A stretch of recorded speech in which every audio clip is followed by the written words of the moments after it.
Frank's Red Hot is the perfect blend of flavor and heat, so you can use an entire bottle to make recipes like buffalo chicken dip or buffalo nachos, or even things that don't start with buffalo. Frank's Red Hot. I put that on everything. Hey, Craig. It's all on you, it's all on me. Can't you see? It's all on you, it's all on me. You and me, can't you? It's all on you, it's all on me. Hey, Craig.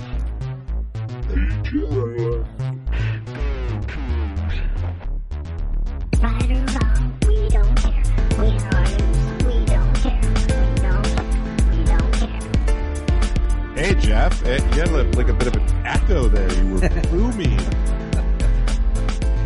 Well, I've got my office here, which, has solid walls all around me. So if I talk too loud, then yeah, you're gonna get the echo. Maybe someday I'll put a, noise dampening things on my walls and, be a real professional podcaster. Maybe someday Yeah. I'll we'll get a Patreon or something, and then If we made a professional amount of money on this. like professional podcasters. But until then, you're going to get the weird echo when I talk too loud. So, yeah. How about that?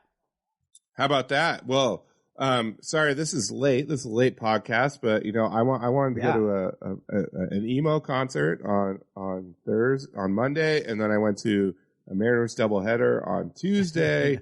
And then last night we were like, no. And then tonight, plus you got one from Michael. He did his earlier. So you've gotten one on the feed. But this is episode 176, slightly delayed. WSU beats Cal, but also big ass game with USC coming up on the road. Possibly last game ever at the Coliseum, edition. And I am Craig Powers, as always. With me, Jeff Newser. And Jeff, hello. I guess we'll start with the Cal game. We'll get to the USC game. We'll spend less time than we normally do on the Cal game because obviously it is now kind of old news. But what an encouraging performance. Just to avoid the Cal bullshit, really win handily, run away with it in the fourth quarter, and just honestly wasn't even as close as the score indicated. There's some things that you can hope you can clean up in the future. But to win 28-9, it seems that the offense is getting better and better. Obviously they didn't score as much against Oregon as they did against Oregon last week, but they still were moving the ball quite well. Just mistakes were killing them, and just to see the running game come back again, to do better, especially Jenkins get in there and get some big plays, and still see the creativeness of the offense in the red zone, all that. Like it was just an all around very, very, very satisfying performance off the back of a very, disappointing ending to the Oregon game. Yeah, I mean, by, virtually any metric, we dominated the game. Cal finished with 311 total yards. We had 415. And then if you look at it on a per play basis, we were at, 6.4 yards per play. Cal was at 5.1. And for Cal, so much of that came on about 2 completions, right? Yeah. Totally bottled up, Jaden Ott, which was great. Just, kind of exactly what you wanted to see. You wanted to see a strong response to the Oregon loss. You wanted to see that they weren't, wallowing in that. And, even as the offense kind of sputtered early, it wasn't, it didn't feel like the team was flat. It just sort of felt like they were, having a hard time kind of figuring it out, right? The defense obviously was fired up right out of the gate. Played, tremendous, for the vast majority, outside of basically 2 plays, right? Yeah. They were locked in for pretty much the entire game. So, Yeah, like I think, it's a major credit, I think, to Jake Dickert. I think maybe we're already reaching the point of kind of taking that for granted. Because as I thought about things to write for my Monday column that came out on Tuesday, I was kind of thinking, what do I want to write? And I'm thinking about this, I'm thinking about that. And the honest truth is I really didn't give much thought to, the coaching job that went into preparing the team for that game, because I guess I just am kind of taking it for granted at this point. Like that's what they do. And that's what Jake Dickert and his staff do. And, to come out from that, really super disappointing loss to, more or less dominate Cal, even though the score was tight for a while, it wasn't really close. One team was played better than the other team for the entirety of the game. So, I just was kind of like, this is what they should do. And, Jake Dickert, I think, deserves a lot of credit for that. And I think maybe I shouldn't quite take it for granted as much as I am, but it was really pleasing to see them coming out and not, just kind of falling all over. I mean, Oregon State, right? Went to Utah and got, smacked around. So, I think that, coming out and playing a quality game at home against a team that has sort of given you fits over the years, certainly nothing to complain about there. And I think, it sets you up nicely for the finish that you dream of, because, you lose that game and then all of a sudden, you're finding the path forward to, sort of a top half of the conference finish you start to have a harder time finding that. And, that's certainly still in play. Yeah, absolutely. And they, they look every bit of a good team, and that's what's nice. And it just seems, Cam made two, one throw, his first interception, he probably threw it late, to be honest. I'm up top and I saw that dude open, and then the safety closed and picked the ball off. So that, I think he threw it a bit late. Or maybe shouldn't have thrown it at all if it was going to be that tight of a window, especially consider it was first down and you were in opponent territory. You probably didn't need to take that risk. The second interception was just absolutely pointless. There was nothing there. I remember watching it, and I'm just screaming, "No one's open, no one's open, no one's open, no one's open," and he just lets it go, and easy pick. Well, he didn't have to either. I mean, that's the thing. Like, he could have. I think he had a little bit for of a few yards. If he wanted he could have flipped it out of bounds for an incompletion. Like, there's a million things he could have done. Again, it was not even third down. It was like, it was again, but they're also, when you're in field goal range, or all that, just eat it. Take points when you can. Like, if there's nothing there, take the best possible option. The best possible option is not forcing it into nothing. Yeah. Like the second one there was nothing to be seen there, and that was, it was a scramble play. Like, it wasn't even like his first read, just throwing it out of instinct. It was just, so he's really, he's got to clean those up. Like, he can't be doing that against USC. Like, it just can't be doing that. And I'm sure we'll talk about how USC thrives off turnovers. Yeah. So. But other than that, like, he was over 8 yards a pass.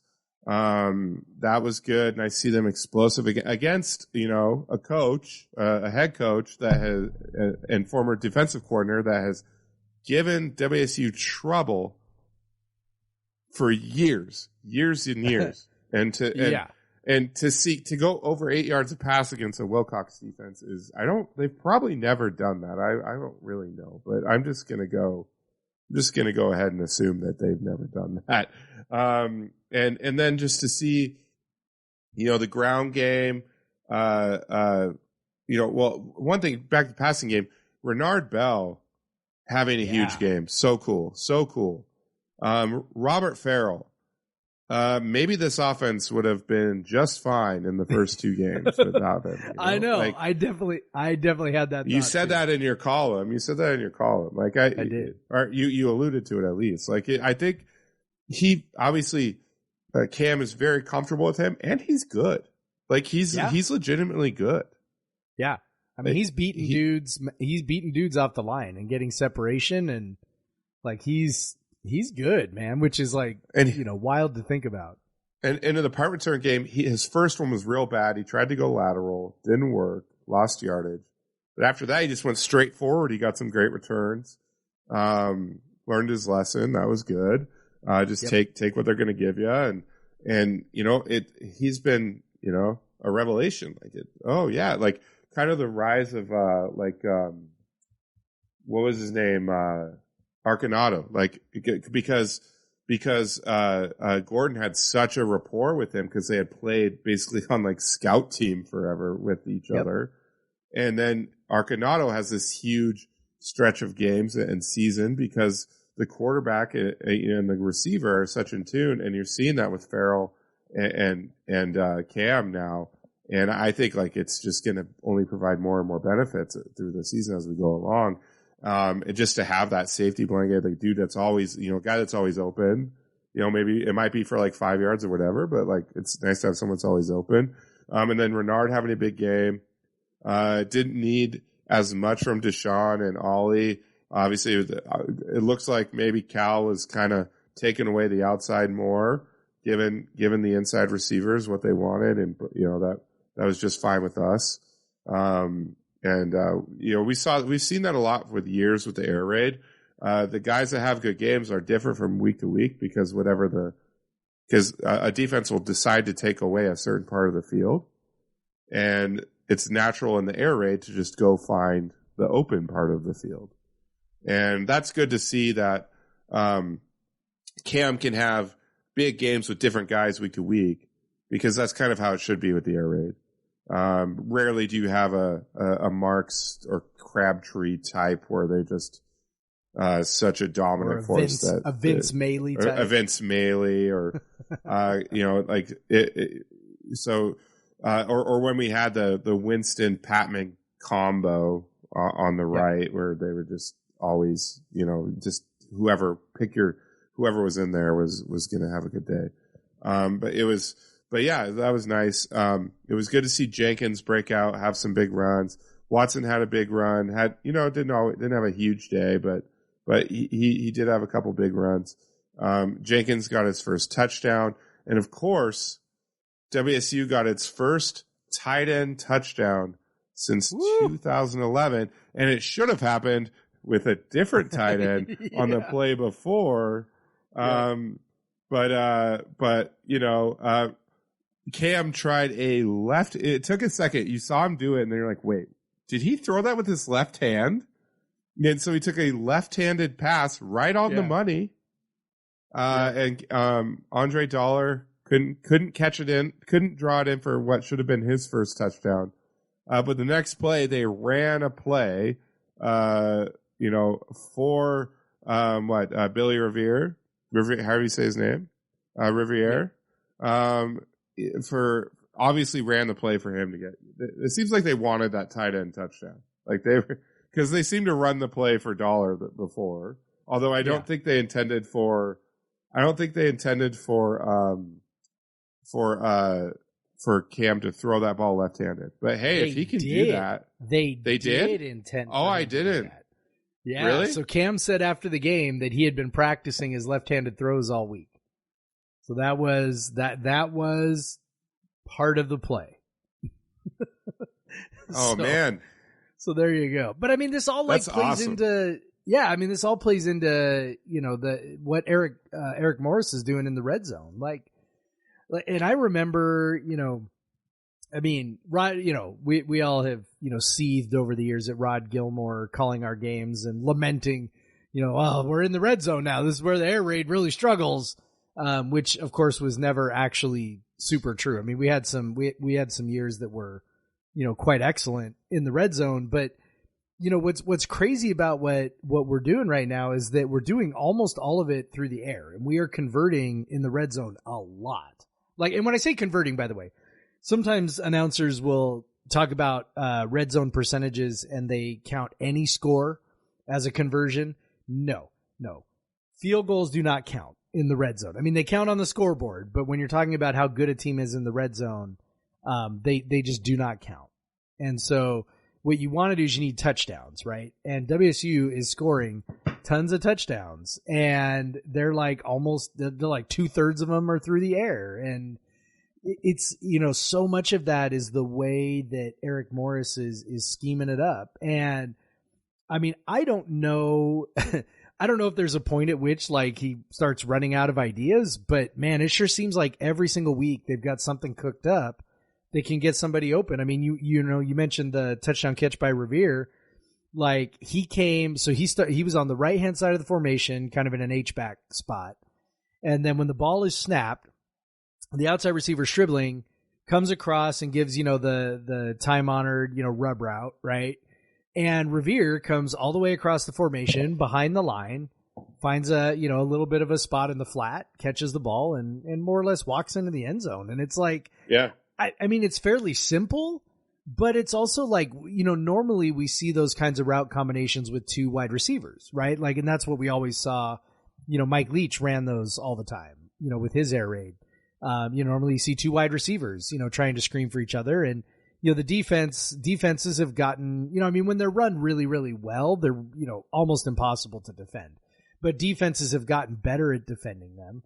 So what do? Well, you change the angle. You throw a second receiver out there that maybe the defense doesn't see coming. This tight end, who runs across the formation behind the offensive line before he gets to the flat. Like, just like really little, And I think it was Stribling got him a little. Things. They had Stribling run back across, give him a little kind of a pick. Yep. And so that totally cleared the path. Like it was so clear once he caught the ball. Like, So you just look at that, and you just go like, I don't know, man. It's it's something that if your offense is being a little bit inconsistent, but you're scoring touchdowns every time you get to the red zone, like you're going to be okay. I mean, I know we're going to talk about like FEI here in a bit, and I know that. Brian Fremo's system likes us, and I am certain that a lot of that has to do with the fact that, how many of our drives, end in touchdowns when they get deep rather than settling for field goals. Yeah, and so and one thing this is the most creative offense that WSU has had in a long time. Obviously maybe ever. But obviously just the single back offense, the single back spread offense that Price was running was really innovative, obviously, at the time. But to take a base offense that WSU we had for 8 years, and it doesn't, like, you see a lot of the same routes and you see a lot of the same, they run, the way they run is very similar. But to have a tight end that blocks on the run, that's pretty fucking cool. Like, to have a tight end that can block on screens, that's pretty fucking cool. Like, to have that big dude that can run into guys. Like, I'm really, really liking having that tight end. And just the creativity of the plays. There's a lot of non-standard air raid plays that they're running. These are not plays that you run in practice 7,000 times to make sure that you have it right or whatever, Like, there's a lot of interesting things that we're doing. We had just two offenses that were very pure forms of them. Obviously, with Delora, they were running a little bit of zone read stuff with the run and shoot. But you basically had like the purest version of run and shoot that existed, and then you had the purest version of the air raid that existed, and that will ever exist. But now we have this air raid that we have seen other like programs use for years. And you kind of like when we had our air raid and we loved our air raid. It was our identity, but also you would see other programs who were running air raid concepts do other shit. And you're like, can we do that too? And now we're doing it. Like we're taking the concepts of air raid, the route trees and the spacing, but we're running different plays. We have a tight end in there. Like everything is just, it's fun. Like, and like you said, like having a tight end in the red zone, that helps.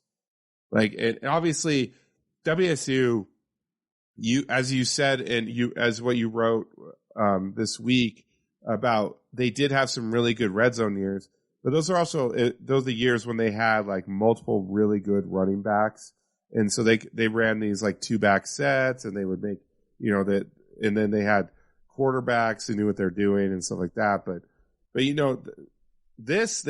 I would say this offense is not as talented as some of those offenses in the past that have excelled in the red zone, but they are converting in the red zone really well, beyond like the capabilities that they're showing outside of the red zone, which is why like they have been able to take advantage of short fields so well this year. And again, that's part of the free, like we talk about the Fremo efficiency index, like where their offense is probably rated higher than that, and then some other places, because his stuff really looks at what are the available yards you have for your drive and how many of those yards did you get.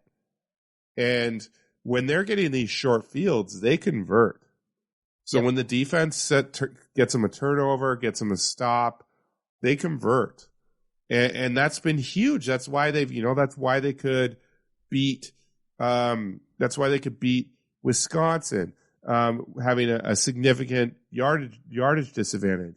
That's why they could nearly beat Oregon while being outgained by like almost 300 yards. Like it was because when they have their opportunities, they take advantage of them, and that's such a huge part of football. Like there's so many defenses at every level that have succeeded for years, letting teams move between the 20s, move between the 10s, move between the 40s, whatever, and give up yardage, but just know that it's a lot harder for an offense to score once the windows are smaller. And if we flip it and look at our defense, which you did in your article, you pointed out that the defense has only given up touchdowns on half of their drives in both Pac-12 play and overall. And you could see that you love to see a team that excels in the same concept on both sides of the football.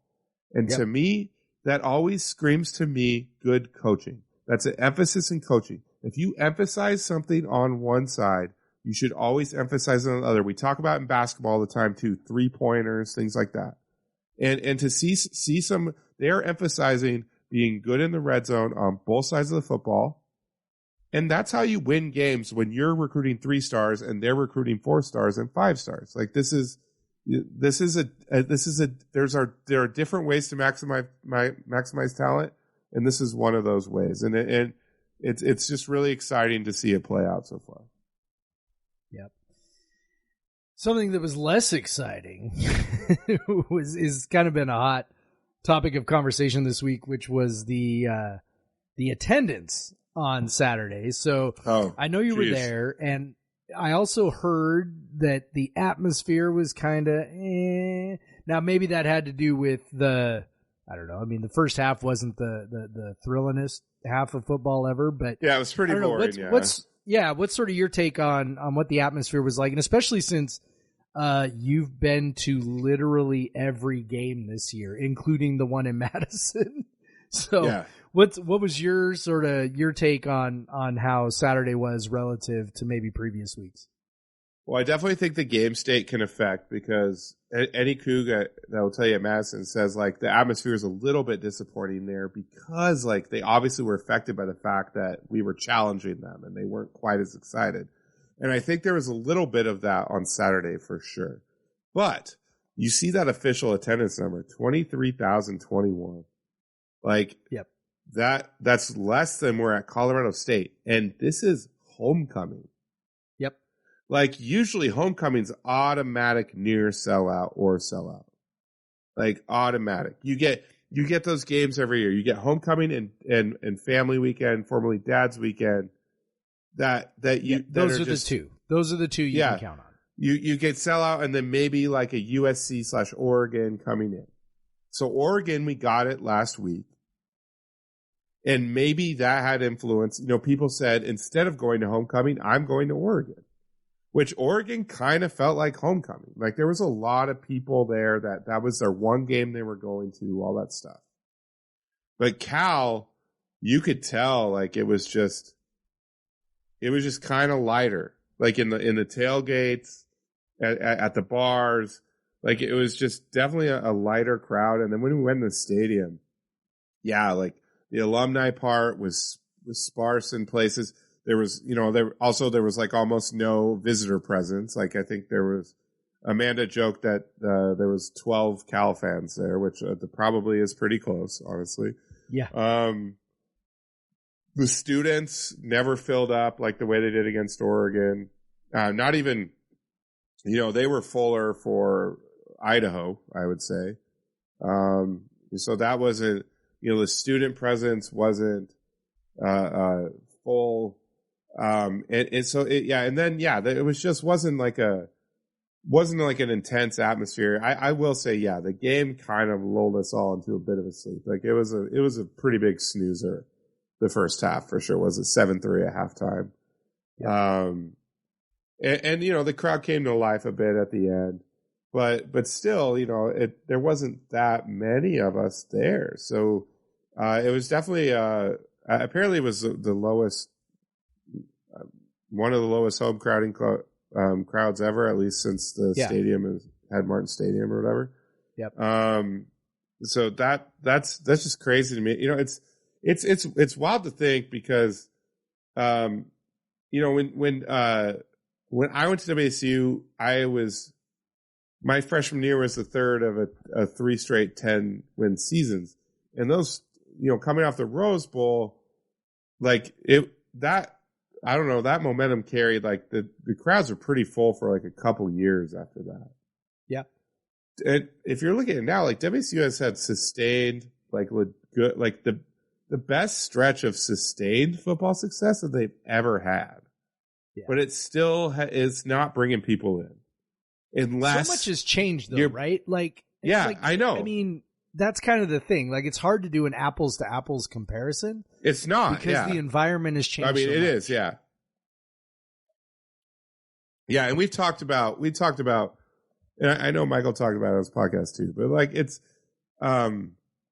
we've talked about how, the pandemic has kind of, people got used to watching shit at home or, doing things at home, doing things in their community.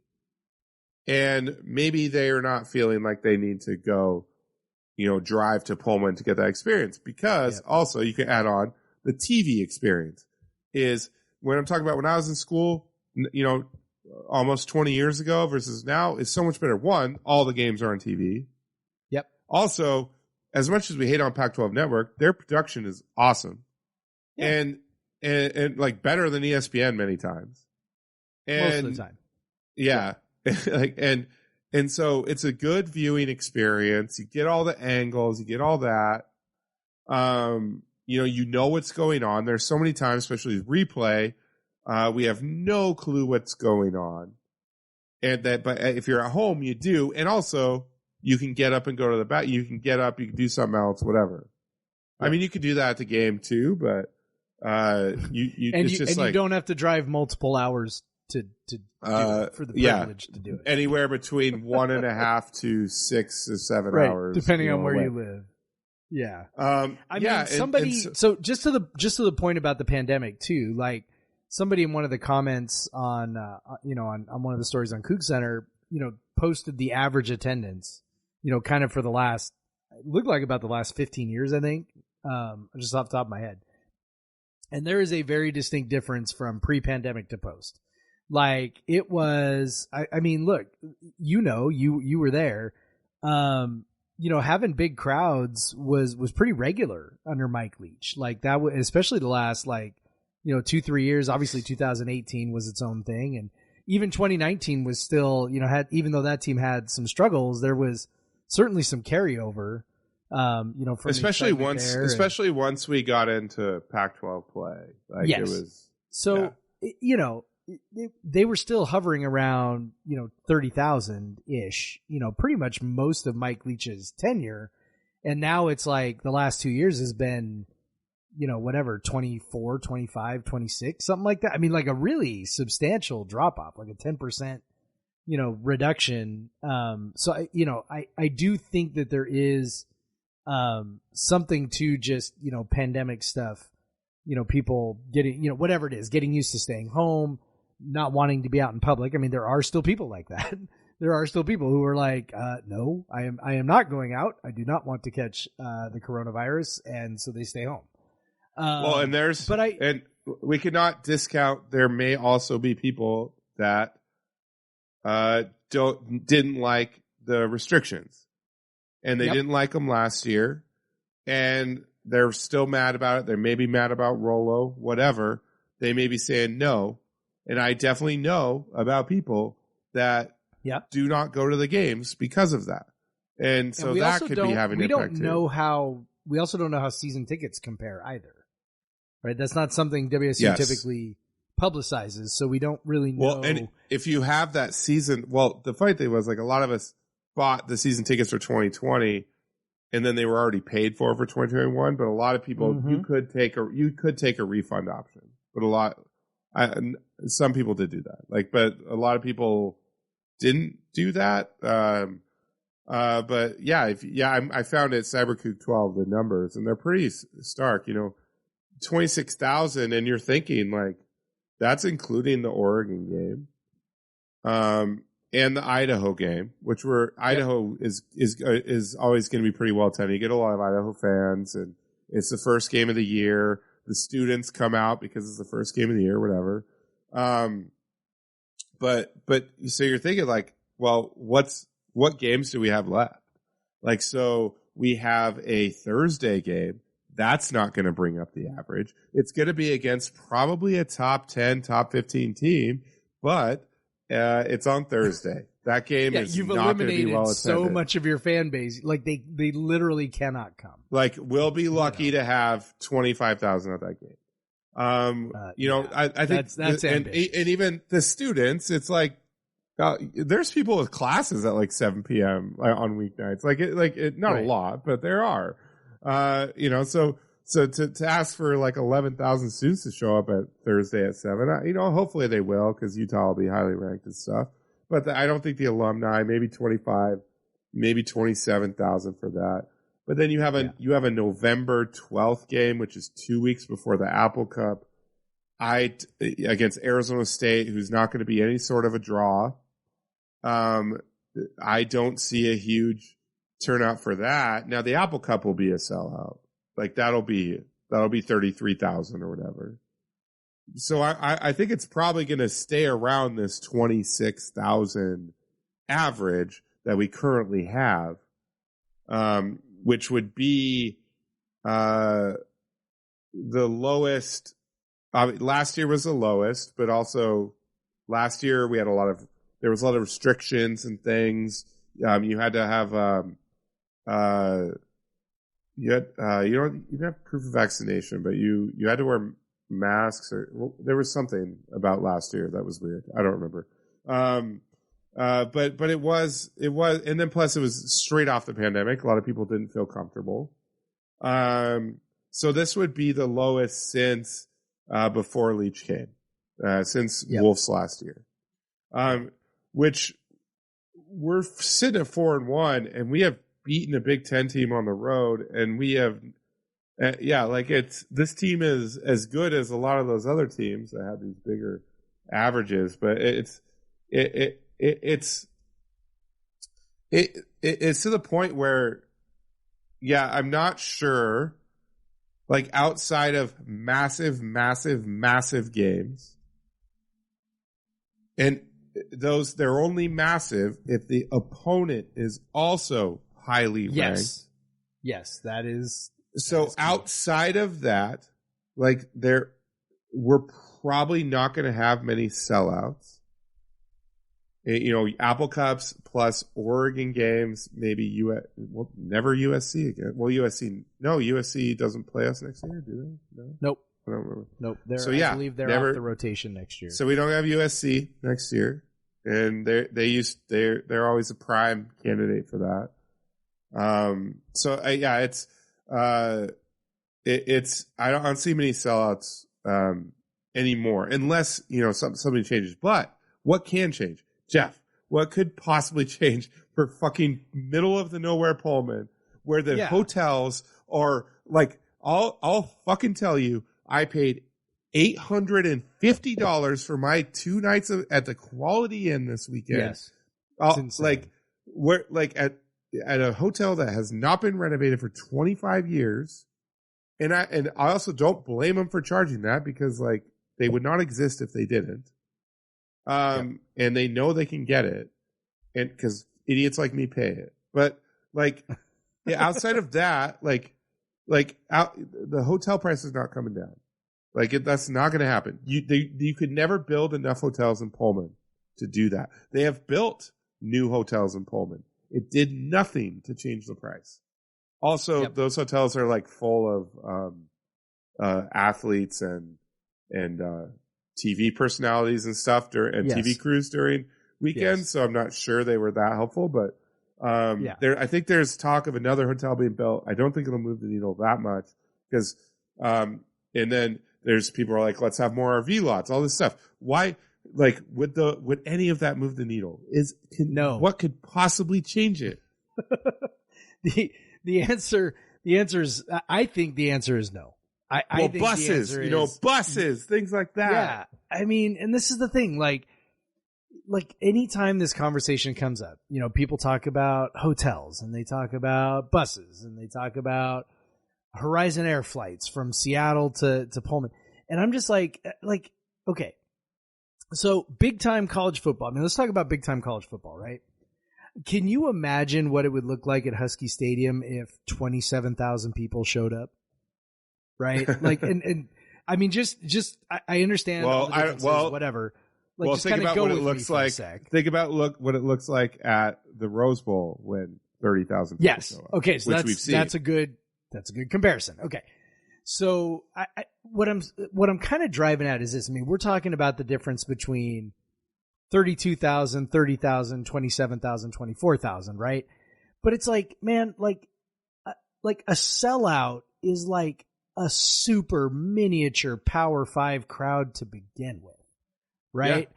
Like, I mean, every other big time program, I mean, like Oregon State right now is dealing with reduced capacity, and because they're doing renovations, and their reduced capacity is what, I think 25,000, right? Like, which is only 7,000 or 8,000 less than what Martin Stadium, Giesa Field holds, right?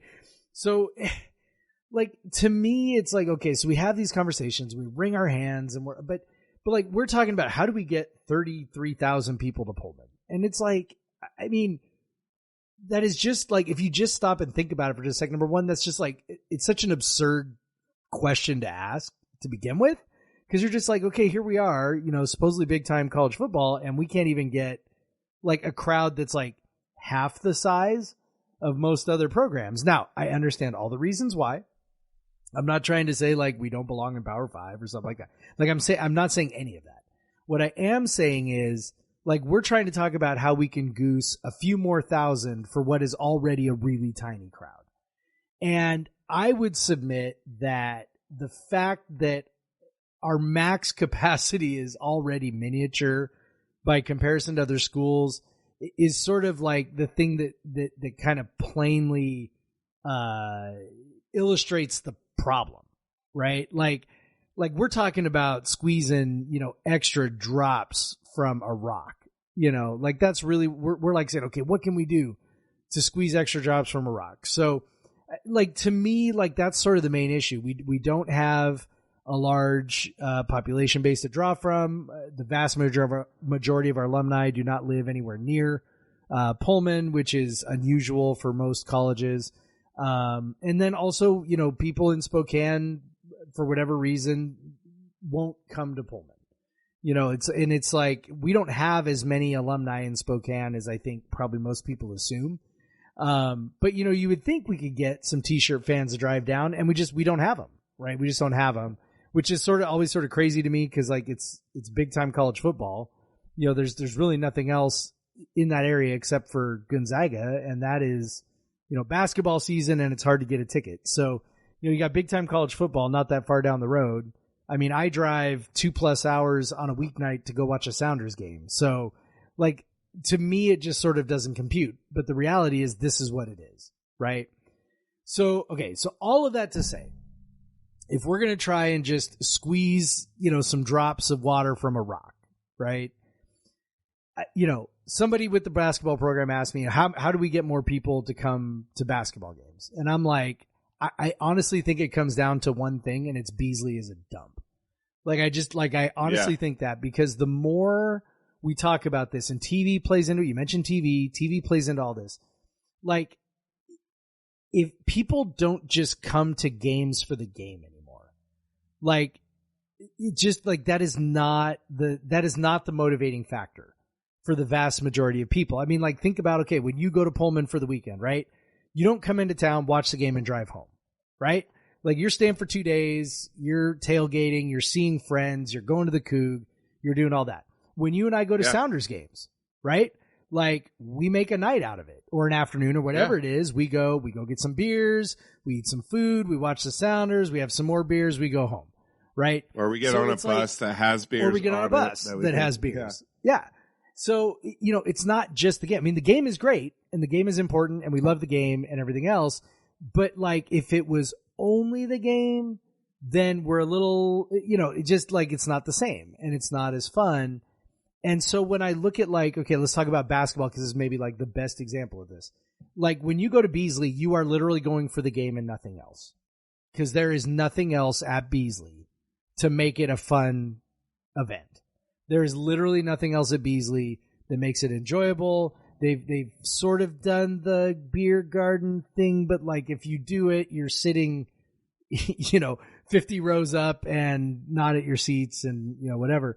Like, there's nothing about Beasley that says to people, hey, you want to come here because outside of the game, even, there's stuff, there's no premium food, there's nothing, right? So if you sort of apply that to football games, very little of the stadium. So if you're talking about a person who's, say, driving down from Spokane, right? Let's talk about the Spokane fan. Okay. You're driving down from Spokane. What are you driving down for? Right? You're driving down for a game. To go to a game that you can't have a beer at unless you have a club ticket. To go to a game that's like probably 3.5 hours long, right? To go to a game where you're probably sitting in an uncomfortable seat, right? The vast majority of the stadium. Unless you're a donor and you have the little padded seat they come with, which is still kind of uncomfortable anyway. Yep. You're very likely sitting on a bench. Yeah. So, or a metal, cold metal fold out seat. So, like, I'm just kind of like going like, okay, well, what's the thing that makes people, want to go beyond the game? Because if all I want is the game, I can stay home, right? If all I want is the game, that's on my television. And then right? it's only 3.5 hours of your day, and it's not your whole weekend. Right. Plus, I can get up and go to the bathroom. Plus, I can get a beer. Plus, you can pause it. I can fold clothes. Plus, I can whatever. Right. Or I can, go to my kid's game and then start it late on the DVR. There are a million things I can do. You mentioned people from Spokane, and this is where people from Spokane, Tri-Cities, is where the TV kickoff times, I think, impact the most. Yes. Yep. Because they're not finding out at best 12 days before most conference games when the game will actually happen. And that's one thing I think may play in favor for the Thursday game, is people can plan for it. This one, if you're talking about trying to take a day trip, you got your kids having basketball, soccer, whatever in the morning. You might have a friend's birthday or a wedding or whatever, but you can't really plan ahead for stuff because you don't know what time this is going to happen. And I'll give an example, a personal example. It was, I believe 2016, 2016, so maybe 2017, WC played at Oregon State. And we were already planning to go to Portland for a friend's Halloween party that Saturday. So we were going to be like, okay, we were waiting. And I think this was like a 6-day window they chose it. We were waiting to find out what time the game was. And I was fingers crossed hoping for like a 2 p.m. start, 3 p.m. start, so we could go to the game in Corvallis, go to our friend's Halloween party that we had already committed to. It was a 7:45 start. No, we're not going to that fucking game. Like, we're not going to the game because it would get over at 11 o'clock. Then we'd have to drive to Portland, get to my friend's house at midnight or whatever. And like, no, we're not doing that. We already told our friend we go to their party. Like, so you can't, and we couldn't have planned to go to the Oregon State WSU game because we never knew the time. And so you get people that maybe could do out and backs. And there's a lot of WSU alums in Spokane, in Tri-Cities. There's a lot of potential T-shirt fans in Spokane, in Tri-Cities, and Yakima that could do out and backs. Because, you know, like they do out and backs for Seahawks games. Like, people from Yakima go out and back for a Seahawks game or a Mariners game. They could do it, but they don't because they don't know what time the fucking game's going to be. And that's just one more of all the things we've talked about. It's another thing that piles on to all the reasons why attendance is just harder now. When games were never on TV, they were always at 2. You knew they were at 2. Like that, like it was possible you could drive from Seattle and go to the game and go back if you really wanted to. And when it's 2 o'clock and you know it's going to be, and you can plan for it, but you just can't. And that's part of the reason why the FCS game earlier in the year gets better attendance than the November 15th, game with bad weather, like late in the season, because they don't find out that it's going to be at 7:30 p.m. until, you want to take your kids to the game. Oh, it's at 7:30. So the game's going to get over at 11. We're going to have to drive home. My kids are going to be sleeping through half of it, and I'm going to have to pay, $50 for a ticket for them. Like, do I really want to do this, or do I want to sit home on my couch, put my kids to bed, and just have a beer and enjoy my evening? Like, it's just like there's just one more. Like, I'm not saying that is the reason. It's just one of many reasons why. And all these reasons, every time you add another reason, it impacts Pullman significantly more than it impacts anywhere else in the FBS. Honestly, it's just so much different. Like, for Pullman, well, I'll say the Power 5 because I don't know about Boone. I don't know how hard it is to get to Boone. I know it's like 3 hours from Raleigh, so I don't like it. It might be tough to get to Boone, but so I'll say it in the Power 5. It impacts WSU more than anyone else in the Power 5. Every time there's a little bit of a change, and we have seen that slowly happen. And now we're getting 3,000 person crowds for homecoming. And this is where we're at. I do think in terms of the atmosphere, that typically is like, it relies on, and I'm not blaming the student. I'm just saying, like, it does rely on how big the students are into it.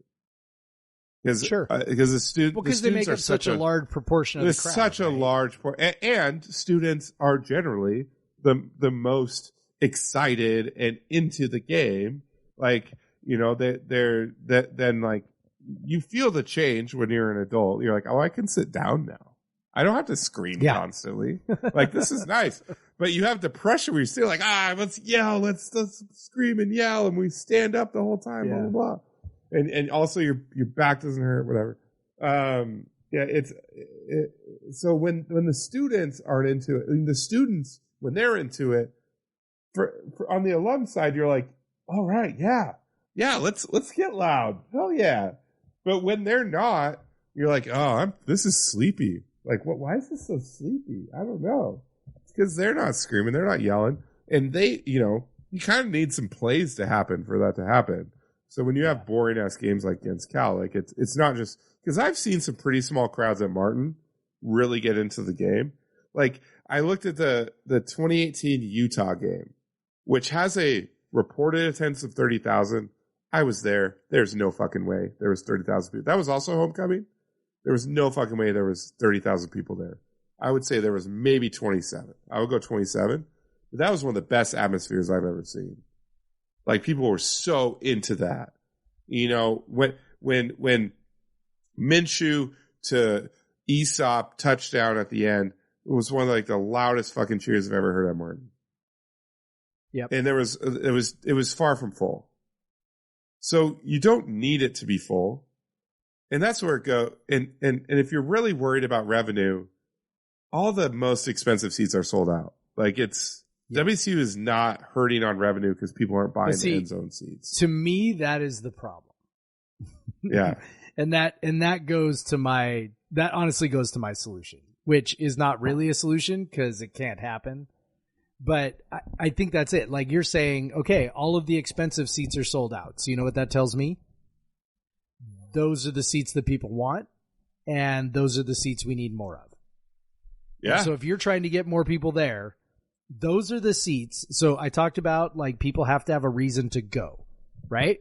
So, like, I went with you to the Colorado State game, and we're up in the suite, and it's like, man, when you go out of the suites, so for people who have never kind of been up in the suite club area, the suites are above the club seats, okay?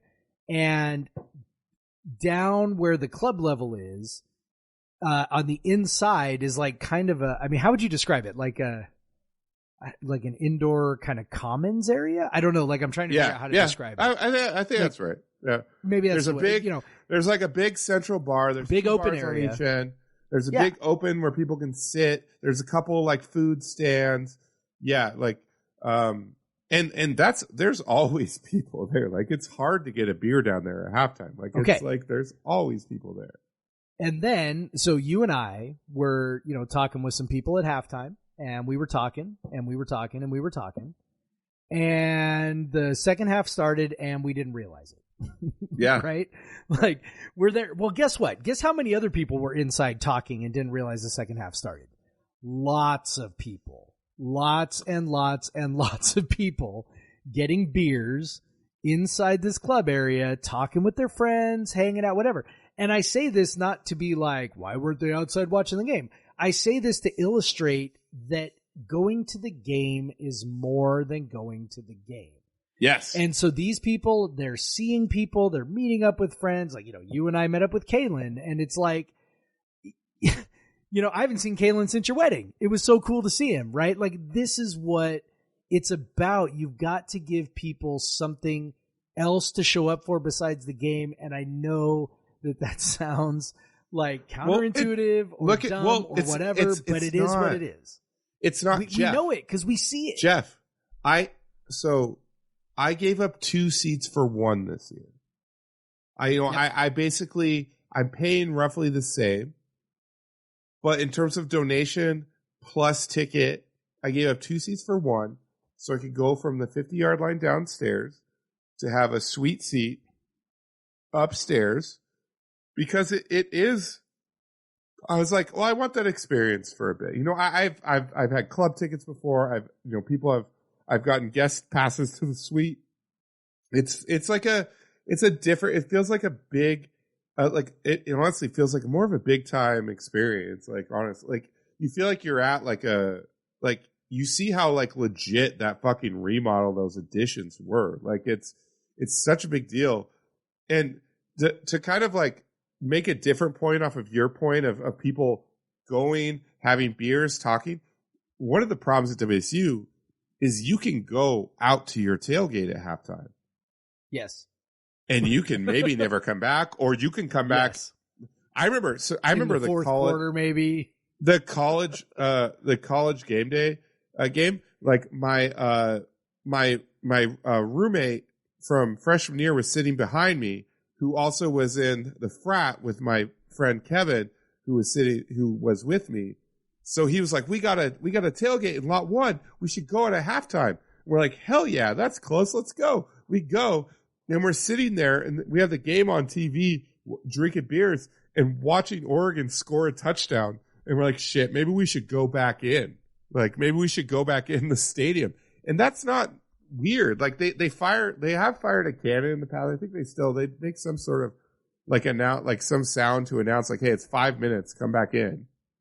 But like people go out to their tailgates, and that was one thing they said. Well, if they allow beer on the concourse, then there will be no more re-entry. But that could be pretty good for the atmosphere of the game, honestly. Yeah. Like, Yes, it could. Like if people can just get beer as they're walking in and get beer throughout the game, maybe they won't be out of their seats for such an extended period of time at like a crucial part of the game. Maybe even some of the older students won't like leave because they can. I mean, beer's expensive at games. Maybe they'll still leave probably, but people will be down in Cougville, like they'll just sitting there drink. Because honestly, by the time you get your beer at Cougville, there is 1 minute till the second half starts. If but you're like, lucky. and it's they fucking and you can't take it back to your seat. It's the same problem with when you go to your tailgate. The beer is in ice. It is cold as fuck. You are not chugging that beer unless you hate yourself. Like, or unless like you love the Cougs that much, but you also love beer that much. I don't know. Yes. Like it's so cold. Cause I've done the go to Cougville. I've done go out to my cooler and get a beer, and you're like, I'm going to get 2 beers in. But then you sip that first beer and you're like, this is on ice. This is fucking cold. This is not like a beer from your fridge. This is colder than a beer from your fridge. Like, this is so fucking cold. This is not like a draft beer. Like, I cannot chug this thing. And so like, you go out, you get a beer, like, and it's crazy. And like, but you're totally right. Like, the experience, and that's part of the experience. Like, if you took going to the tailgate away from some people, they probably would be very unhappy. They're like, I want my beer. You got but if you do have with something. Yeah, right? With beer on the concourse, beer on the concourse. Okay, and so this is why my solution isn't really a solution, because the school needs another $100 million of capital investments to build premium seating all the way around the stadium. And it would take forever to get that money back. That is what they need.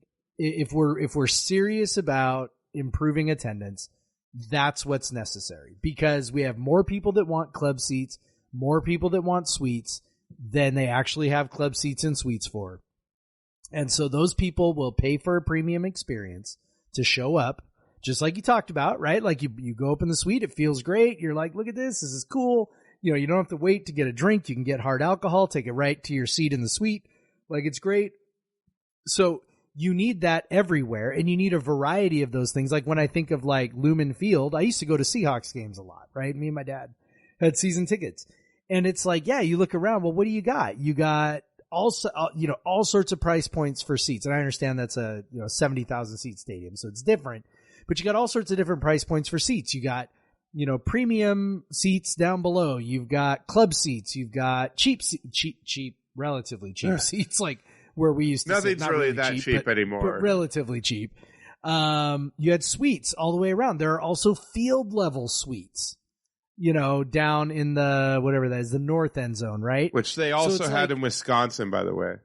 Which it definitely should, definitely should be what they turned the thing in front of the seating in front of the football operations building. Yes. Why didn't they just do that? That should all be suites. That should all be suites. So, yeah, so that's kind of what I'm driving. I mean, like, I was kicking around some ideas with Brian Anderson too, and like he was talking about, like, in Wisconsin they've got a field house basically that opens up right to the stadium, and you can walk into the stadium and then walk into the field house and then walk into the stadium, and it's like, gotta ask, come on, like, these are all things that you can do, but I don't know how we pay for them. Gotta ask Tony Poston about those seats, because I saw him in them. I waved to him. Like, so Wisconsin just opened this like crazy club section that is at the end zone, and it's just like, that's what BA was talking about. This like huge fucking clubhouse behind it, and then they just have all these like on-field seats, like tiered seats going up. It's like, we could probably do that. No one sits in the fucking end zone. Like, why couldn't we do that? Like, that's what, we've talked about this for years. Like, they cut down the amount, the total seating in Martin by 2,000 to build the football operations building and build the premium seating, Yep. they could easily cut it down, obviously, by a few more thousand for some premium seating. But like you said, that costs money that we do not have right now, and we won't have for maybe ever. But people ask, is Wisconsin going to come back? I think they will. I don't think they're going to buy it out. And where they're not going to buy it out, because WSU makes twice as much money on a football game through seating, which they share with their visiting opponent, than they did when Wisconsin last bought out a game because of the premium seating. So I just don't think that they're going to cancel at this point. Also, it's less than a year away. They're not going to try to schedule. They already have an FCS opponent on the schedule. They're not going to try to schedule another. No, I don't think so. But also, that's a big reason why they haven't done it now. Is because we can offer, and the TV contract too, we can offer more money to them on the return. And so that's why they don't anymore. And that's, honestly, you rip out 3,000 regular seats and put in 500 premium seats.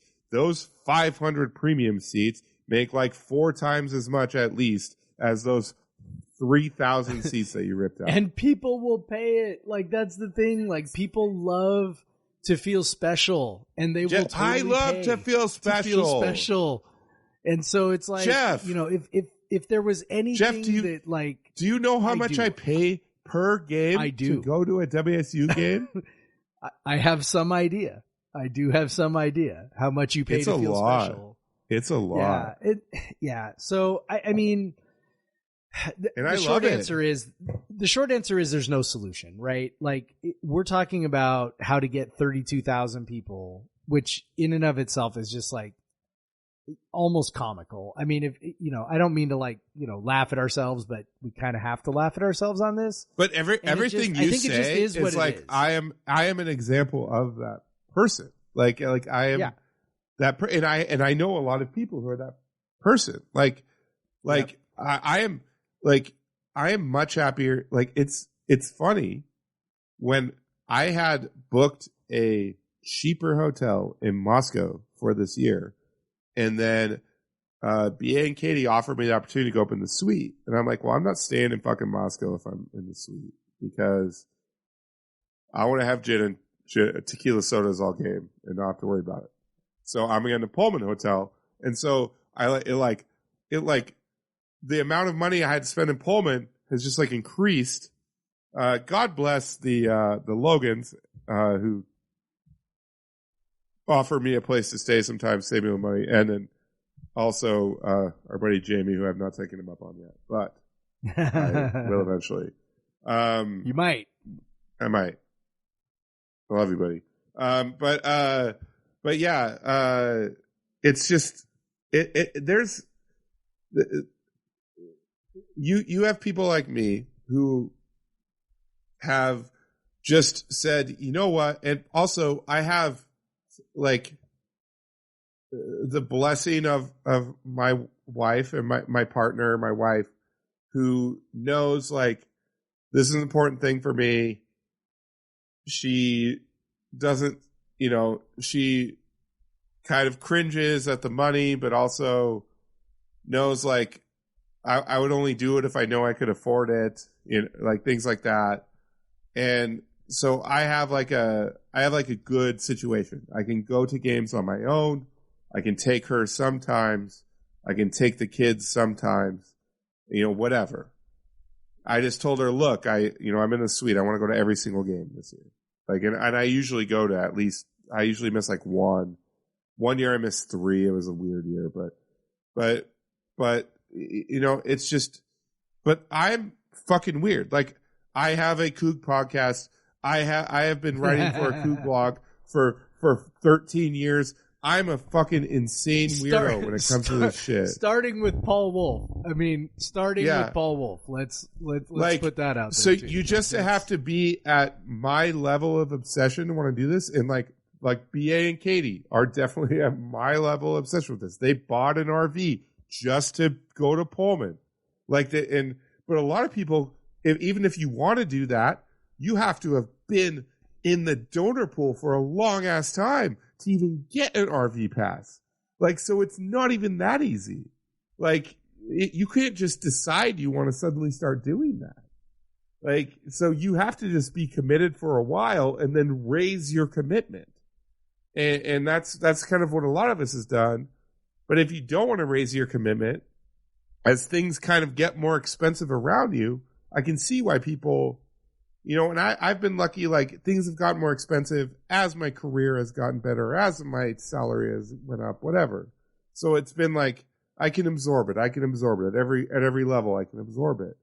But if that's not happening for you, if you're just like, I'm not willing to pay this much to go to WSU games, which is totally understandable.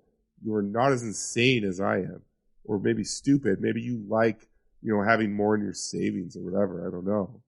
Yeah. Like it's just like, I know I'm weird and crazy, and I know it would, like, there's no way you can find like 20,000 like insane people like that.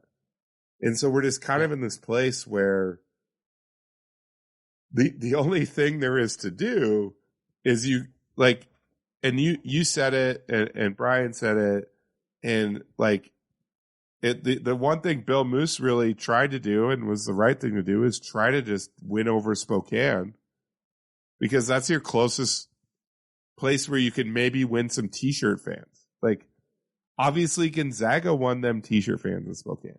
Like Gonzaga owns Spokane, and very few of those people went to Gonzaga.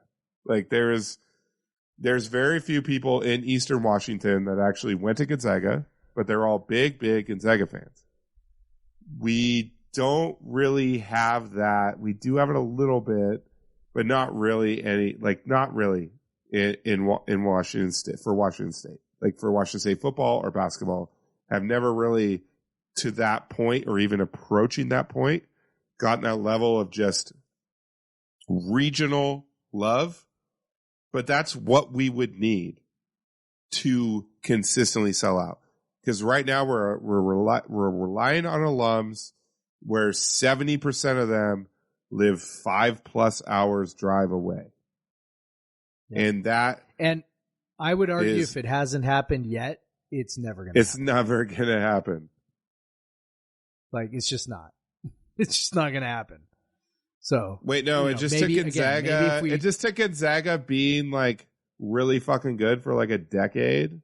Like, if WSU is and one also of the being best in the same city, that helps too. Yes, like in the city. I mean, look, the Spokesman Review covers WSU. If WSU had been WSU did have more of those fans in the early 2000s, but they weren't really good long enough to build those kind of like generational fandoms that Gonzaga now at this point has. Because it is not like lucrative for the Spokesman to cover WSU football like it is for Gonzaga, because there's not the like generational fandom. If WSU comes off those 2 Rose Bowls and is just really fucking good for the next 5, 6, 7 years, this might all look a little different. But they didn't. They weren't. They tanked, like unbelievably tanked. And that was when you could do it, I think. And now, with how many different things there are and how much easier it is to watch football on TV and how much easier it is to watch anything else in the world or do anything else in the world now. There's so much other stuff to do, and all the games are on TV. It's so much harder to build that in-person generational fandom. And like you said, if it hasn't happened now, probably never happened. We kind of missed the boat on that. And that's a bummer. So we might have to deal with some more homecomings like we saw this weekend. Yep. Shit, we talked about that for a lot longer than I thought we would. Should we take a break? Probably. We're an hour and 8 minutes in. Sorry, Yeah. We still got to talk about USC. Oh, yeah. Yeah, that's right. All right, we'll be back.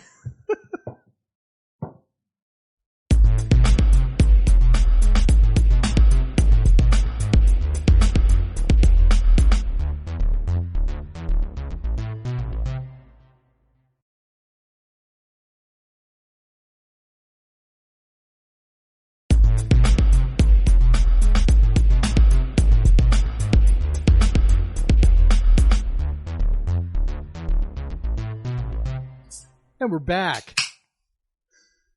Well, Jeff, I think if you followed my request, I think I know what you're drinking, but what are you drinking? Well, yeah, so I did follow your request. Well, you probably already finished it at this point. I did finish it. I'm moving on to the next beer now. So I went ahead and drank, the Yakima Squeeze, which is a fresh hop collaboration between Reuben's Brews and Single Hill Brewing, as one might expect from the Yakima Squeeze name. So yeah, delicious fresh hop beer. I haven't had too many fresh hops because I've drastically reduced my beer intake. So I think you had a few with me in Pullman.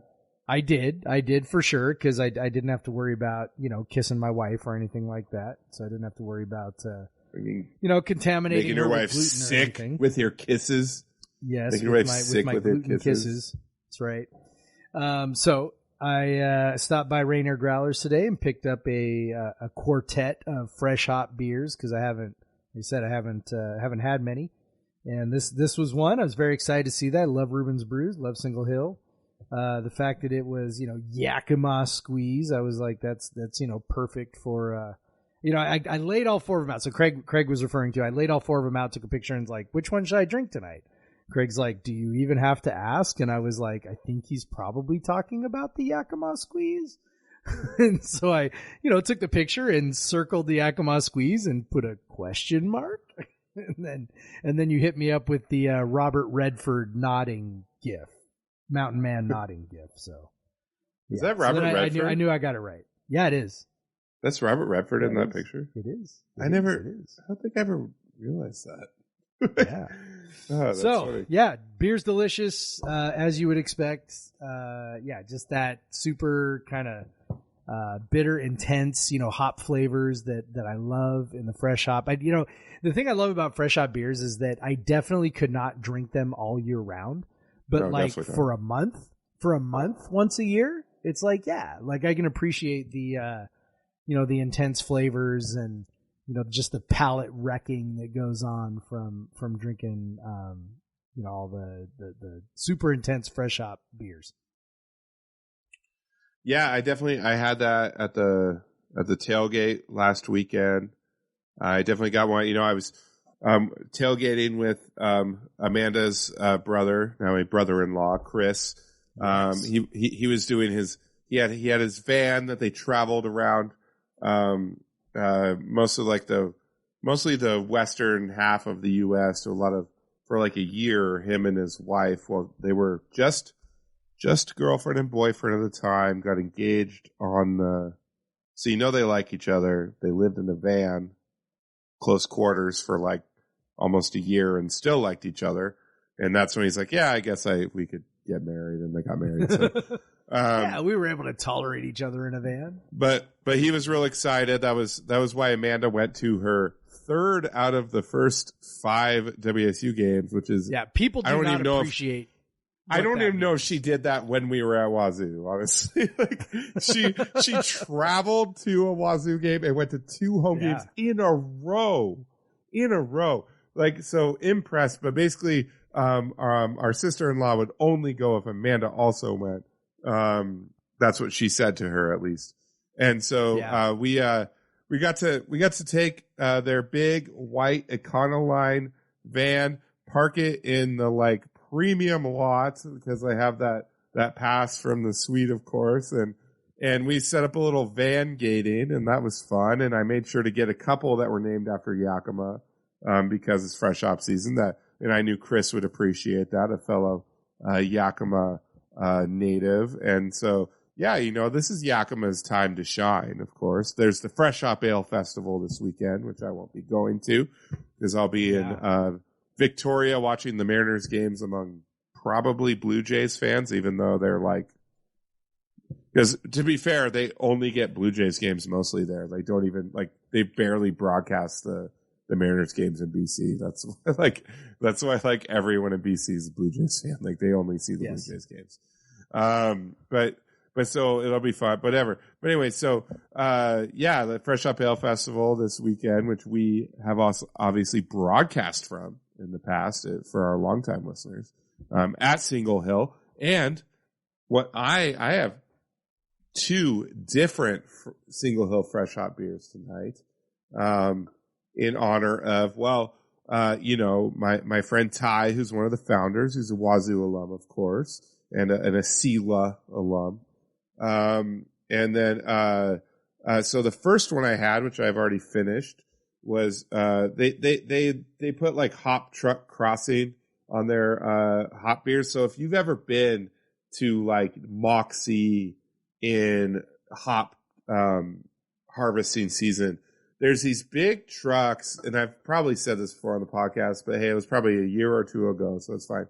Big trucks, like open trucks. They just pile the harvested hops into, and they like literally fall off like as they go. But if you drive through Moxie during that time on Highway 24, there's like there are trucks just crossing constantly, and there's hops falling out. Home brewers will go run and grab the hops and stuff, make their own fresh hop beers or whatever. It's kind of a tradition. But this one, the first one I had is Five Sisters Fresh Hop IPA, brewed with Pink Boots, Yakima. Pink Boots is like a correlation or not correlation, whatever. It's like a program for women in the brewing industry, brewers, women brewers in the industry. So this is with Fresh Wet Loftus and Morier Citra, with Fresh as Fuck Morier Triumph and CLS Farm Zappa. So lots of different fresh hop IPAs or fresh hop varieties in here. They also got Fresh as Fuck pellets. I didn't even know that was a thing. Thought we were just doing the whole cone shit.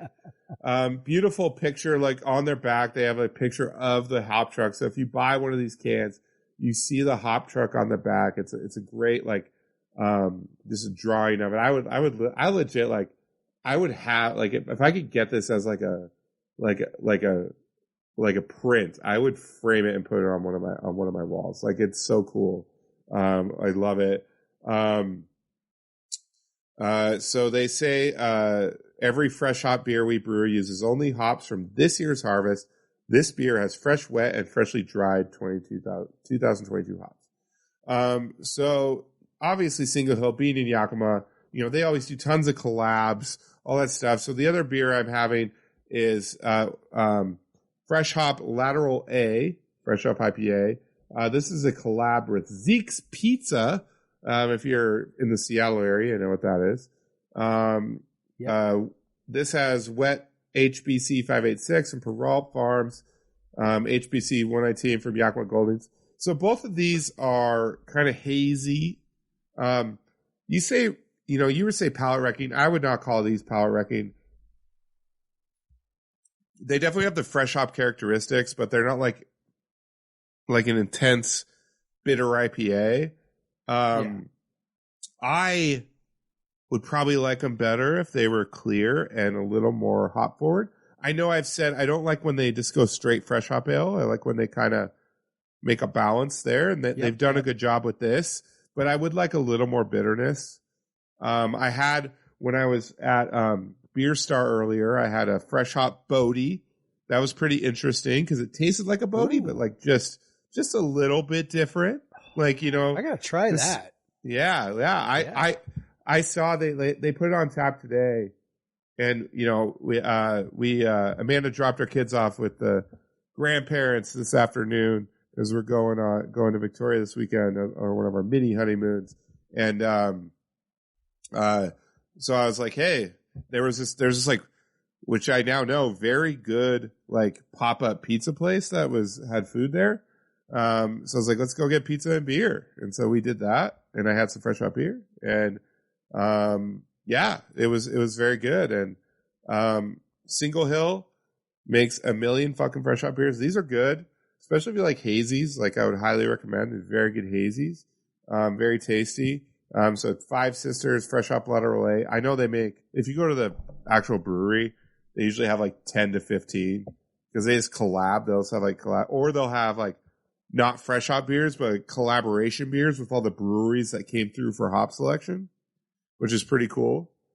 So like you'll see some like really famous breweries that came in for hop selection, and then Single Hill's like, come over, drink some beer with us and brew a collab beer. Yeah, sounds fun. So that's Yakima this time of year. This is Yakima's time to shine, highlighted with the Fresh Hop Ale Festival this weekend. And yes, we should probably move on to talking about the Southern Cal Trojans, which I have learned that they hate to be called that. So we will refer to them as the Southern Cal. We're going to play Southern Cal in Southern California this weekend, which might be the last time ever that WSU plays in the Coliseum, which is nuts. And what have they won 5 times ever? Something like that. Something like that. Yeah. So it'd be cool to get one more. It would be. It'd be cool to end it that way, right? Yeah, it would be cool. And also cool. So WSU has beat guy from USC Insider just fume one last time. WSU has beaten USC 10 times ever, period. Yep. That's so that's always what I get. And one of those is, I believe, I don't know if one of the vacated game from 2005 counts as a win for WSU or not. I don't know. So I don't know if it's actually been 9. Yeah, I don't know. I do know that most of them have happened recently, right? Like in the last 20 years, right? So 2017, 2013, 97, 2002. That's 4 of them. Yep, that's 4 of the 10. Yeah. So, yeah. Yeah, I mean, they are rare. They are few and far in between, but one should have happened probably in 2018. You just had to do that, didn't you? Thanks, buddy. Appreciate that.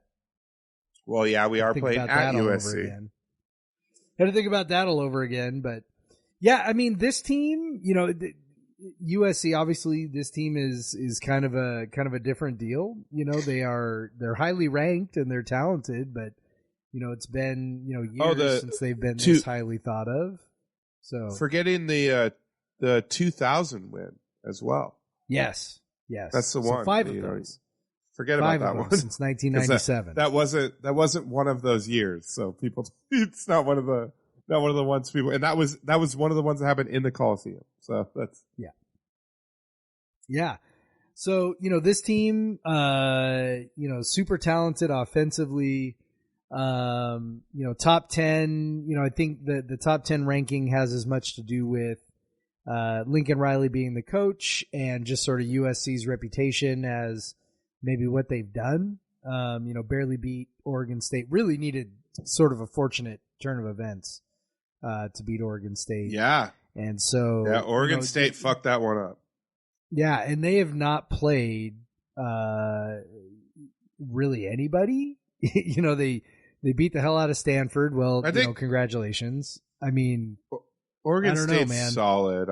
I would think. Yeah, Oregon they're State's solid, but I'm like, you know, I would say out of between them and us, we've played the toughest opponent in Oregon. Like, I think Yes. that's pretty.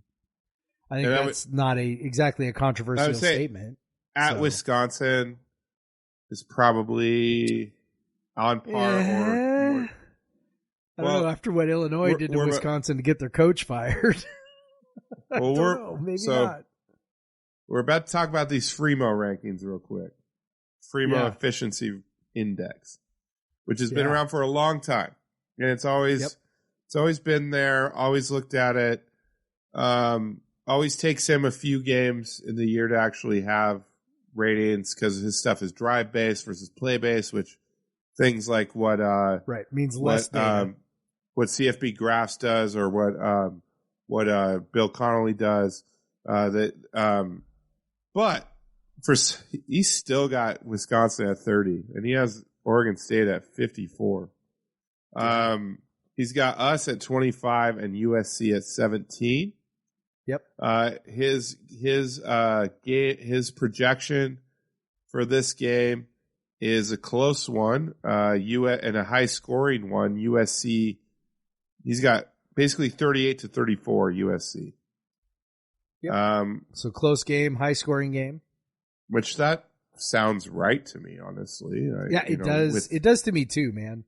USC After- getting yeah. or giving 2 touchdowns, right? I think that's about what it is in most places. USC giving 2 touchdowns seems batshit crazy to me, but I mean, a lot of what the lines are, anticipating what the betting public's going to do, and I don't know, man. Our first thought, when we were on Slack on Saturday, I mean, our first thought was, man, USC is beatable. Like, this is not, this isn't like playing the Pete Carroll USCs or whatever. Like, this is, they're really talented on offense, but yeah. Yeah. So what scares you about them? The dudes on the outside, Addison Williams, Taj Washington, they're tough. And what is our biggest weakness? Our secondary. Yes. So that's what scares you. It is for sure. Caleb Williams hitting those dudes, making big plays in the passing game. They gave up big plays to Cal in the passing game. They gave up big plays to Oregon in the passing game. We've seen it happen. That's tough. But we've seen the toughest opponent in terms of pass protection that we're going to see all year in Oregon. Yes. Yep.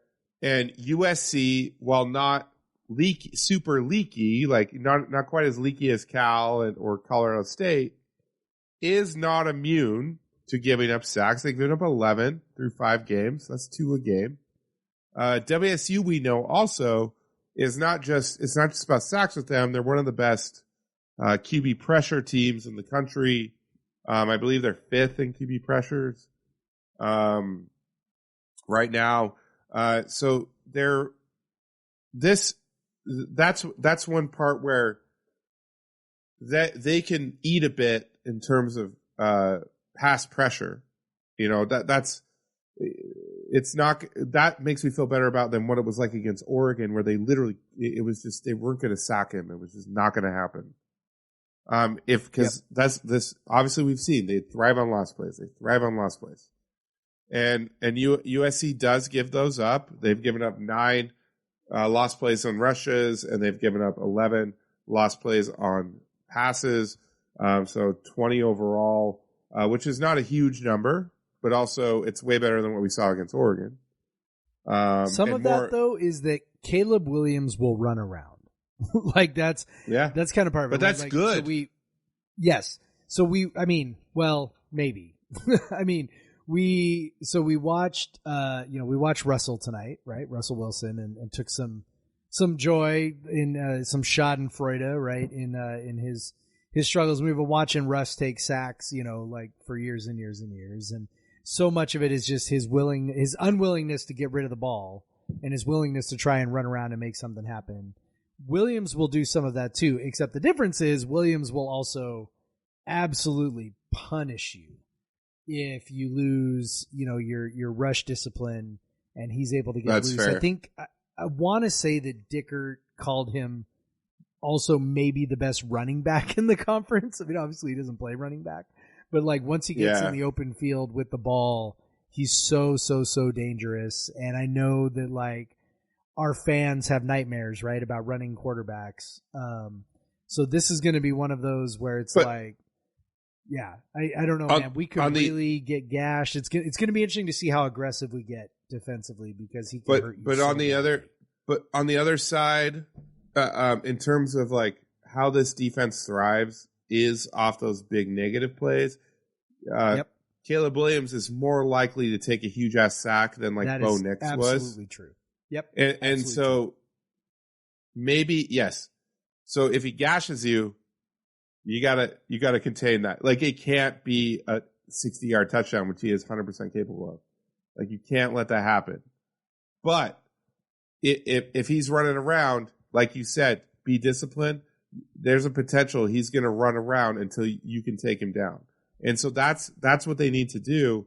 Now, easier said than done. Easier said than done, obviously. I will say he has not run that much this year.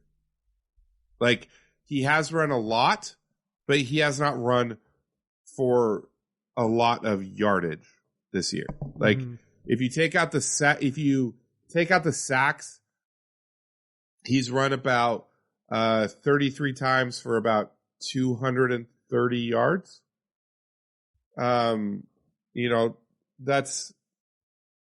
That's a lot, like more than Cam or anyone, but that's not like that doesn't it's not like the most intensely explosive play. But he is, from watching him play, an insanely good runner, of course, and the type of runner that gives Coug fans nightmares all the time when they think about even fucking what was Stanford's quarterback in 2015 that ran for a 50-yard touchdown that wasn't even a good runner, but whatever. But other than that, we got our old friend Travis Dye at running back. It's always funny. He's such a recognizable player. It's so funny, like watching him at USC is it's a trip because he doesn't wear any sort of like pads. He doesn't wear any sort of like armbands. He's like a baseball player that doesn't wear batting gloves. Like and just the way he runs is like so unique. So when you watch a USC game, you have to like blink a couple times. He's still like a very good running back. And then they have Austin Jones as well. Both of them averaging close to 7 yards a carry. But honestly, WSU has done really well against the run, like the straight running back runs this year, that I feel like they can contain those to enough point to where they're not going to be detrimental. It is all about Caleb Williams and those receivers and what they can do against them. And can they get pressure on Caleb Williams, make him throw the ball away and not run? But I do think USC is going to score some points though.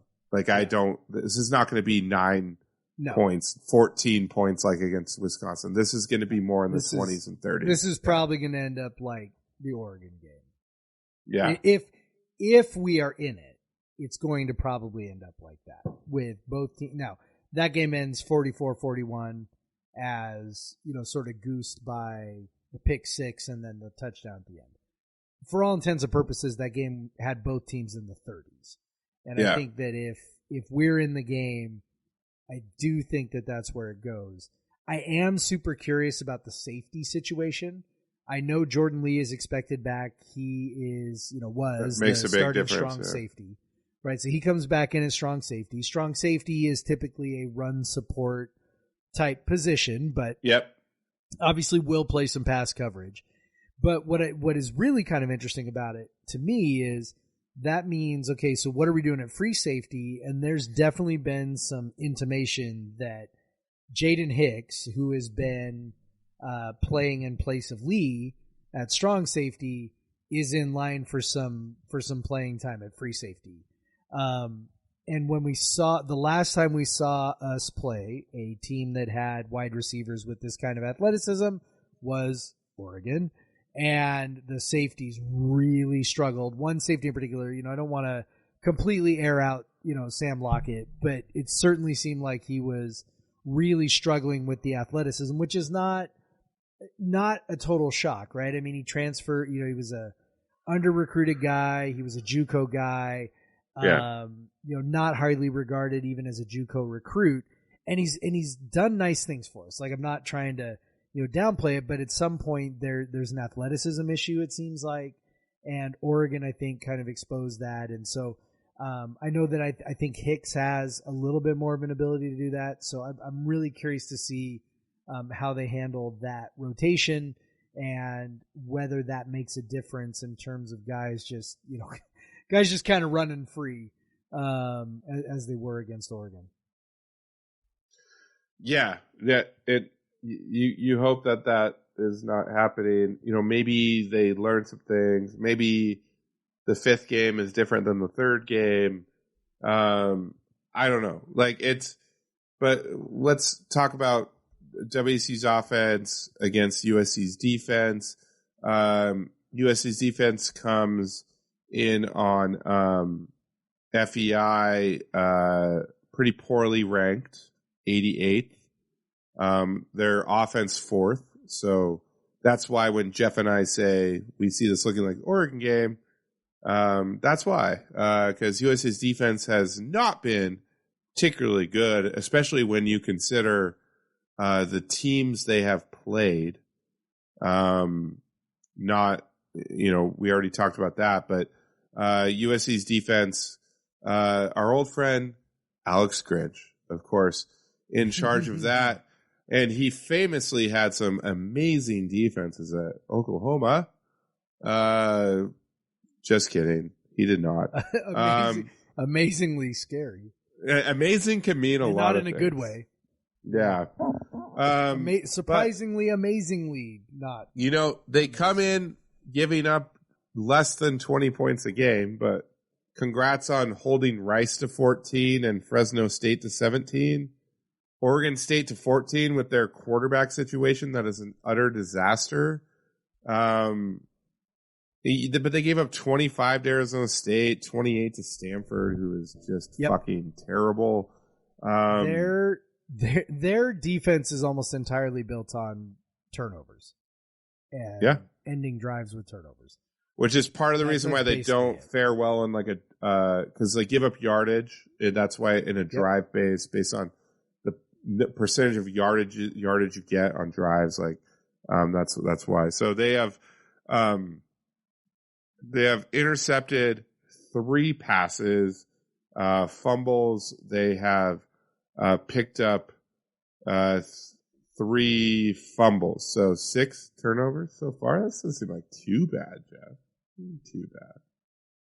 No, but on a per play basis, USC is 71st nationally on yards per play. And when you consider who they have played, that's really not impressive. 5.52 yards per play. I'm sorry, nationally. I'm sorry, I read this wrong. They've intercepted 12 passes.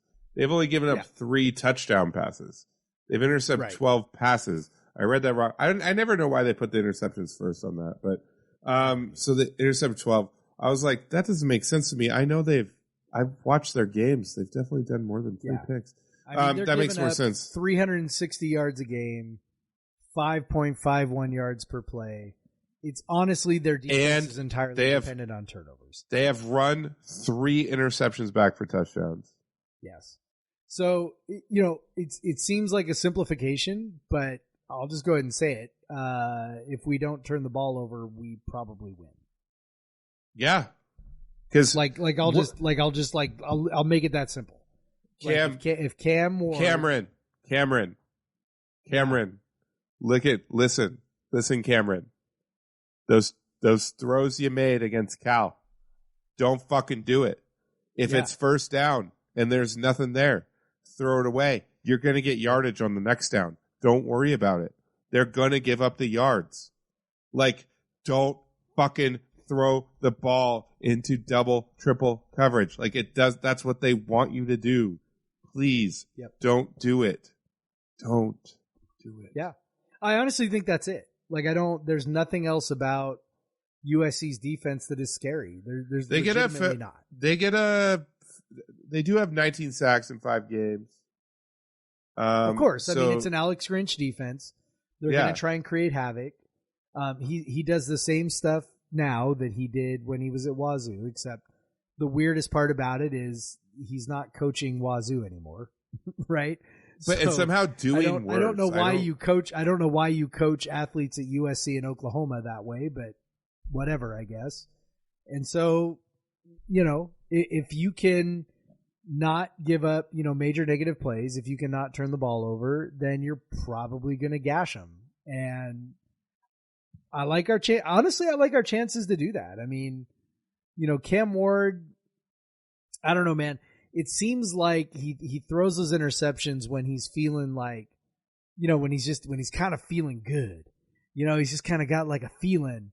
And it's like, I don't know, man. There's a part of me that thinks like maybe he'll be a little more locked in for this, or maybe not. I don't know. But like, I just feel like this is sort of the next natural progression for him, is to like have that nice clean game. If he throws one interception, fine. Like, honestly, I'm like, whatever. You're going to get enough positive plays. If you're going to make an omelet, you're going to break some eggs, all that kind of stuff.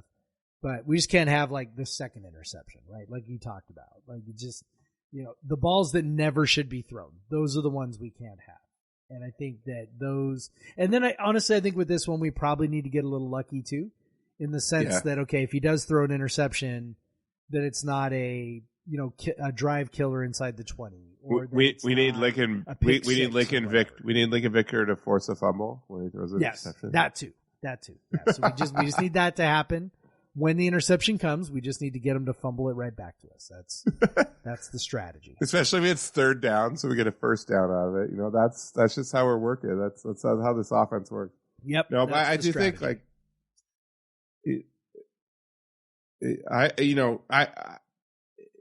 I agree. Yeah, I think we can move the ball. Got to avoid mistakes. Got to avoid big negative plays. Now, this is where our offensive line, which struggled against Oregon, struggled a bit against Colorado State, that's a bit of the worry. Is like, are they going to give Cam time? Didn't really struggle against Cal though. Too bad. Yeah, wasn't able to run the ball as effectively as you would want early in the game, but Cam wasn't running for his life either. So, and Cal, maybe Cal had a fair number of sacks, so maybe we're moving in the right direction, man. Maybe. Yeah. You want to move? I'm going to say we are. You want to move to predictions? Yeah, let's go. Okay, so like I said, game in the 30s, I think is the way it is. I think the Cougs easily cover. I think that's just free money, which of course is it's up to words, up to 13. What is it now? Yeah, I think at DraftKings it's still like 13 or 13 and a half. Yeah. There are other places where it's up to 14. And it opened at 10 and a half. 10 and a half. 10 and a half. Everyone hates us. Yeah, I guess, even though like for years and years and years, we're like, just betting on us is a good bet to either cover or take the points. So anyway, I think it ends up in the 30s. I think we cover, and I'm just going to go ahead and say that we win 38-35. Cam Ward throws the winning touchdown with 1 minute and 30 seconds to go. And then a big sack on fourth down of Caleb Williams seals the game in the last 30 seconds. That's what I'm saying. That's what I got. So wait, where's your score again? What did I say? 38-35? WSU? Sure. 38-35 WSU. Let's ride. Well, I missed the "you're an idiot" gift, so I'm gonna go the other way. I'm pretty fucking scared of Caleb Williams and those receivers. Yep. I'm pretty fucking scared of Cam Ward's 8 interceptions he's already thrown this year. So I'll go WSU to cover, but I'll go USC 38, WSU 31. And hopefully the realm of possibility. Hopefully get those gifts ready, those "you're an idiot" gifts to send to me. I will be the first one to send it to you. There is nothing better in my entire life than when I pick WSU to lose and then they win and I just get a fucking stream of what an idiot gifts. Like, it's the greatest thing. You know, we prefer the Will Ferrell one, but if you got another one, that's fine too. If you got a preferred "you're an idiot" gif, we take them all. But obviously they'll only this week be directed to me because Jeff picked the Cougs to win, and hopefully he is correct. I am rooting for that. Hopefully Craig's an idiot. Hopefully I'm an idiot. Jeff, soccer played today, right? And it did not go well. I did not watch that game. I saw they were down 2-0. Yeah, they scored a goal very late. The craziest thing about the game is there were only 3 shots on goal. And as you might for either know, team, there were 3 total. I'm talking 3 total shots on goal. Holy shit! And there were 3 goals in the game. So, so I don't know how it happened. I don't know what went down. I do know that's not a good loss. No, especially with Stanford on deck this weekend. You're looking at the very real. Stanford is potentially the best team in the country. Well, no, actually, I'm thinking of UCLA. Sorry, Stanford is tough though. Stanford, as usual, is very good. So you're looking at playing on the road, the potential of coming back with 0 points in 2 games on this road trip, which is not and they had which is not good. So which we haven't talked about. They had a real tough draw against Colorado. They beat Utah, but they had a real tough draw against Colorado that they should have won. Another game where they dominated, should have won. Hopefully these types of matches aren't going to be what fucking torpedo the season, you know. If you beat Stanford, everything's fine. You've got this great win on the road against Stanford. Everybody feels good. The loss to Cal sucks, but sometimes you lose. That's how it goes. But if you go out and lose to Stanford as well, then you're like, it's not good. It's not good. So hopefully they bounce back against Stanford. The volleyball team is happy to be home. So they're home this weekend. Hopefully feeling pretty good. I think they played. What do they play? They play on Friday, right? They beat Cal easily because Cal's fucking terrible. And then, but actually, they gave Stanford a pretty good run. It was 4 sets, but it was pretty 4 tough sets. I think they might have even been. No, I don't know. They were definitely in the 4th set. Looked like they could potentially win that 4th set. Didn't do it.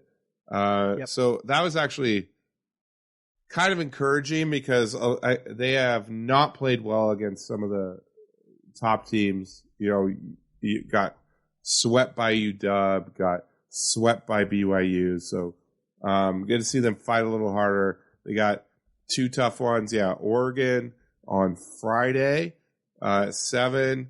Number 12, Oregon's very good. This is a big fucking match for postseason possibilities. Huge match. Then Oregon State on Sunday. So big matches this weekend. For honestly, you got the one more for soccer and then the Oregon one on Friday. So we got coming up just some kind of pivotal matches for these programs. So hopefully they both WSU volleyball has got a long NCAA tournament streak to keep going. So getting a win over Oregon would be huge for that. Getting a sweep this weekend would be massive. Yep. And a little revenge factor, right? Hannah Pukas playing for Oregon.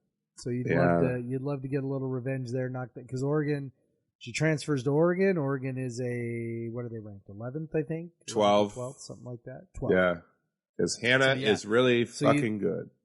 Yeah, so you'd love to knock off Oregon and just kind of flex and smile over at the other bench, and I feel pretty good about that. So Yep. Yeah. So go out and beat our very talented setter, former very talented setter. That would be great.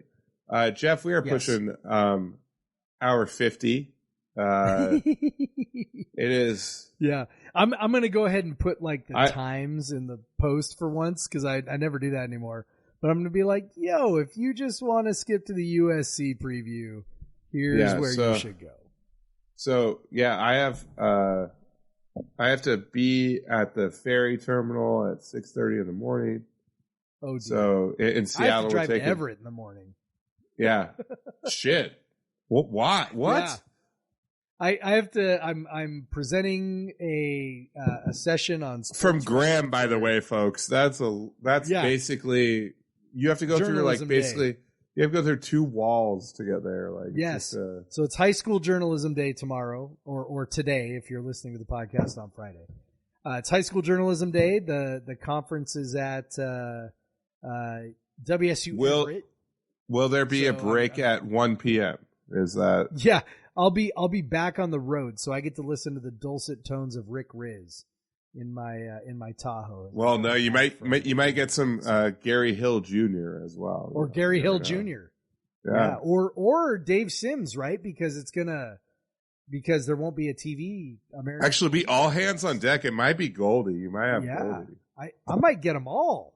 Yeah, seriously, they haven't got nothing else to do. I don't know how they're going to work that out, man. So anyway, Goldie might be getting. On the way I don't back. know. Sometimes Goldie gets a national broadcast. None of them are on Fox. I don't think so. Yeah. So I'll listen on the way back, and then So it's like the good old days, buddy. I'm gonna be leaving Graham at 6:30 in the morning. Drive to Everett. So cheers to a shitty night's sleep. Yeah, you and me both. I gotta go pack. Except I gotta edit. Well, you gotta go pack. I get to edit the podcast. Yeah, you get to edit the podcast. I'm gonna go pack, which is it's only 2 nights. It's some Mariner shirts, some Coug shirts, some pants. We'll be good. Yeah, just gonna watch the entire fucking series while in Canada.